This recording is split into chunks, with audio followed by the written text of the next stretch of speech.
Non, mais c'est une question assurément qui va revenir dans l'actualité, même si cette fois, la séance s'est terminée autour de 16 heures, ce qui a fait en sorte que cette demande controversée d'ajournement des travaux n'a pas eu lieu. Je vous rappelle un peu les faits. C'est que l'administration du maire Tremblay avait donné son accord à ce que s'il fallait qu'on n'ait pas terminé ce soir, justement, les travaux ici à l'Hôtel de Ville, mais qu'on les ajourne jusqu'à jeudi matin. Pourquoi? Mais parce que se tient présentement la plus importante fête juive du calendrier, la Yom Kippour. Il y a 3 élus municipaux à l'Hôtel de Ville qui sont de confession juive. Et ça avait fait bondir la leader de l'opposition officielle à la Ville, Annie Sanson, qui est sortie justement cette fin de semaine à TVA Nouvelles pour dire, écoutez, moi, je crains que ça ne fasse une brèche dans la laïcité de notre institution. Alors, ce soir, elle s'est dite soulagée de voir qu'on avait terminé à temps, mais qu'elle va, me disait-elle, poursuivre son combat à ce sujet. Et quant au principal intéressé, le leader de la majorité, Marvin Rotran, qui était à l'origine de la demande de l'ajournement, il dit que ça fait beaucoup trop de bruit pour rien. Je vous laisse les entendre.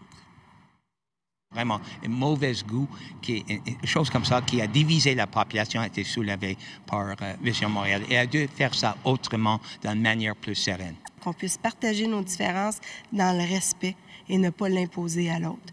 Et aujourd'hui, M. Rotran a fait de cette grande réflexion, a essayé de créer un précédent au détriment d'une communauté. Il n'y a pas que chez nous qu'on vit ce genre de situation, hein? Vous voyez, à Paris, on a dû interrompre ou plutôt couper court au conseil de ville aujourd'hui. Ça m'a amené à aller rencontrer Maître Julius Griggs, qui connaît bien en matière d'accommodement raisonnable. Alors, lui dit oui à l'accommodement individuel, mais non au collectif. Il faut se dire, les fêtes pour lesquelles on ferme n'ont rien de religieux. C'est les fêtes de la société qui ont été déclarées journées fériées.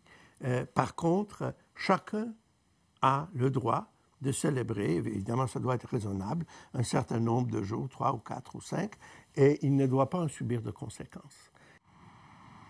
Donc, pas besoin de vous dire, Sophie, qu'on va entendre parler de ce dossier assez rapidement à l'Hôtel de Ville de Montréal. Sûrement. Merci beaucoup, Cindy.